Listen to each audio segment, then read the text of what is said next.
Hello and welcome back to my channel, and welcome to another video. If you are new to this channel, my name is Frank Zhu, and I'm a college professor teaching sociology, history, and philosophy. I'm also an award-winning landscape photographer.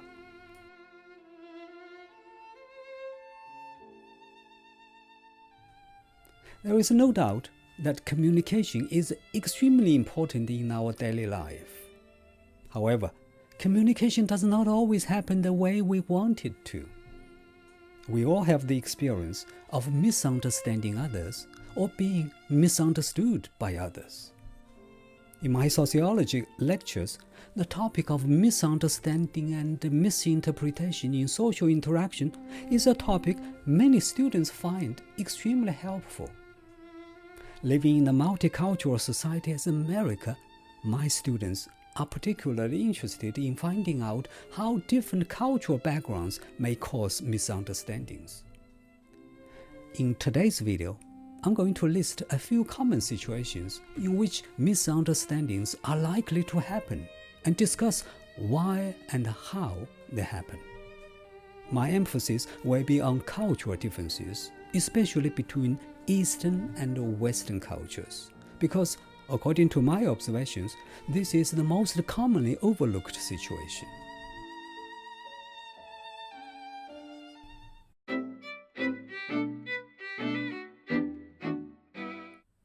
This is a situation where you and the other person are not physically in the same place, meaning you are not communicating face to face. When you cannot see each other's nonverbal signals, especially the facial expressions and gestures, it becomes difficult to accurately understand each other. This is because nonverbal communication often plays a more important role than verbal communication in our daily social interactions.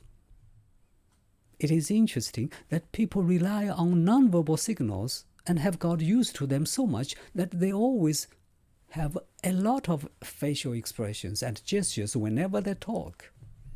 It has become so habitual that even when talking on the phone, they have facial expressions and make all kinds of gestures, assuming that the other person will see all of it. This failure to realize the physical separation often leads to miscommunication. Obviously, a good solution is to have a face-to-face conversation. Whenever it is possible, always sit down together and talk face-to-face. Nowadays, with new technologies such as video calls and social media video chats, physical separation does not pose a big obstacle as it did before. However, many people still prefer face-to-face communication, especially when it is an important or intimate conversation, because the screen on your phone or on your computer is too small and only one-dimensional. It cannot accurately show all your nonverbal signals. Besides, in situations where words are redundant, such as in the romantic love situation, nonverbal communication does it all. A prolonged eye contact, a kiss, a hug, or a gentle touch is all you need.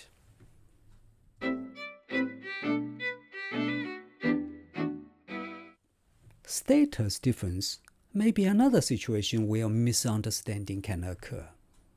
Communication barriers can arise between a person of higher socioeconomic status and a person of low status. For example, when a low-income person talks to someone who looks wealthy, misunderstandings may occur.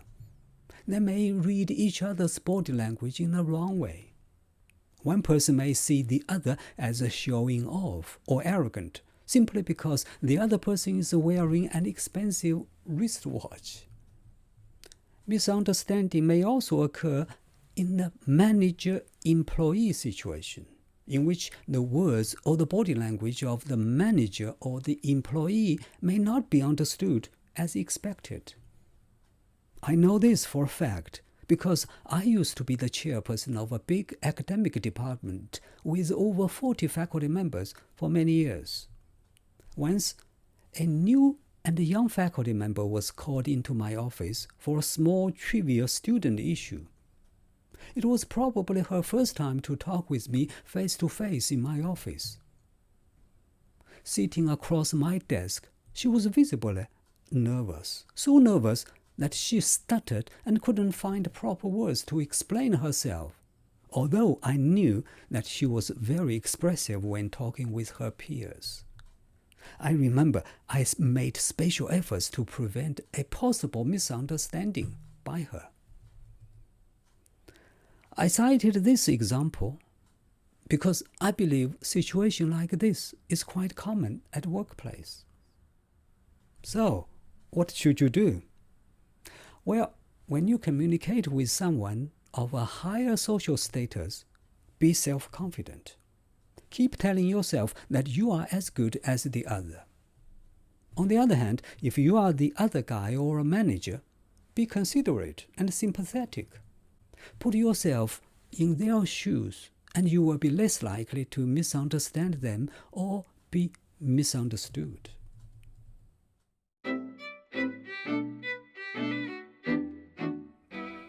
Situation 3. Gender differences can pose difficulties because women and men communicate in different ways. Have you heard this famous phrase, "Men are from the Mars and women are from the Venus"? What it means is that males and females are different in many ways. For women, talk is the essence of intimacy. But for men, activities and doing things together are central to relationships. Women tend to have more facial expressions and speak more softly because that's how they were brought up. In addition, women are more likely to touch other people physically in a conversation, even when talking with male friends or colleagues. For a man without knowledge of this, you may misunderstand her. Besides, most women are very compassionate, benevolent, and sympathetic. But don't take it as obedient or lacking decisiveness. Nowadays, women are as self-confident and decisive as men. Also, in my experience, women are generally more talkative, whereas men are quiet. When a group of women gather together, you can hardly hear a moment of silence. In their minds, a silent moment longer than several seconds is intolerable, which shows something's wrong. One of them will surely jump in and start saying something. However, men usually have no problems with a few moments of silence during a conversation, and may keep quiet for a long time. If this happens to you as a woman, and you take it to mean that he has no interest in you, that's misunderstanding. So, be aware of the gender differences when it comes to communication.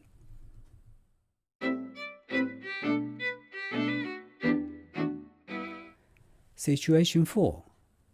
Cultural differences can be a big barrier to communication because different cultures have different morals, values, and different expressions, especially between Eastern and Western cultures.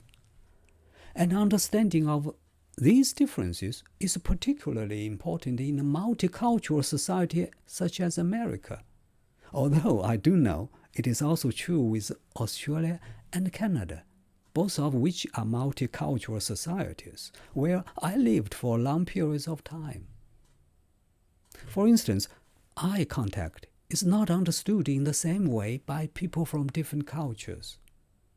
Asians, especially Asian females, tend to avoid direct eye contact in a conversation because for Asian women, eye contact is often interpreted as sexual flirtation. But Americans may misunderstand this as being dishonest or evasive. For an American, avoiding eye contact means you are hiding something from me. But for an Asian, if you look at me directly, you are doubting my honesty and sincerity, which is implied and rude. Moreover, some gestures may convey completely different messages in different cultures. For example, the middle finger, which represents curse in American culture, may be totally acceptable and often used in another culture. In addition, cultural stereotypes often prevent people from understanding each other correctly. For example, Mexicans are often stereotyped as being lazy, but that's misunderstanding. Personally, I know people who are from Mexico and they are very hardworking. Even the situation of status difference may have to do with cultural differences. For example, people of Asian cultural backgrounds are more conscious of social hierarchies and status differences in interpersonal interactions. In their eyes, a person of higher status deserves respect. So, when they have conversations with their superiors at workplace, they want to show their respect, which is often demonstrated in the fact that they bow a lot, listen more than they talk, and seldom say no. Sometimes they show respect by gift giving. On the other hand, to people who are not aware of the cultural differences, those Asian people may be misunderstood as insincere or even despicable. Finally, there are cultural elements in gender differences as well.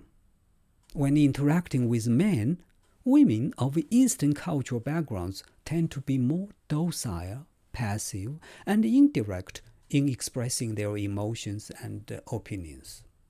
They seldom laugh with wide open mouths. When they smile, they tend to cover their mouth with hand.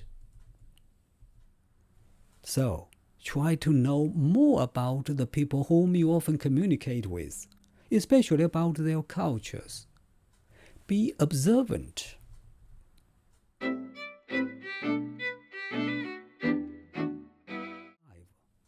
Language barrier, which can also be categorized as cultural difference because language is the most important element of culture.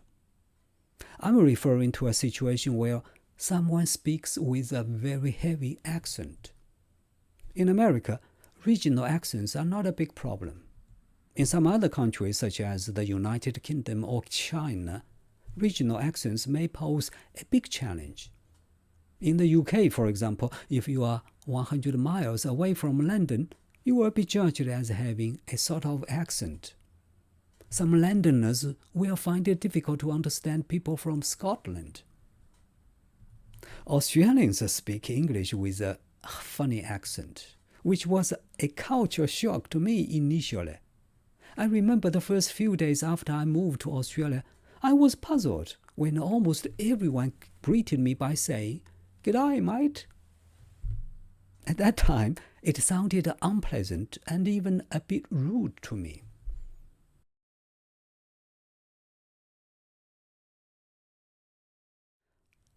However, I got used to their accent after a few months, and I lived there for quite a few years with a few misunderstandings in terms of language.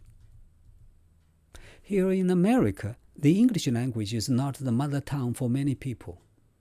When they speak English, you hear many kinds of accent. In fact, according to my research and observations, accent and misuse of words is one of the most common reasons for misunderstanding in a multicultural work environment.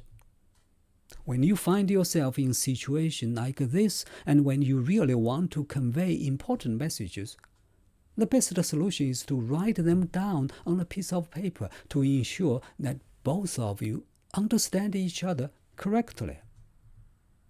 Speaking of writing, it can be another barrier. For a person with little education and therefore a very small vocabulary, it will be hard to understand another person who uses big words and long sentences in writing and talking. Poor grammar often leads to confusion as well. That is why I always believe that a good and broad education is the key to avoiding misunderstanding.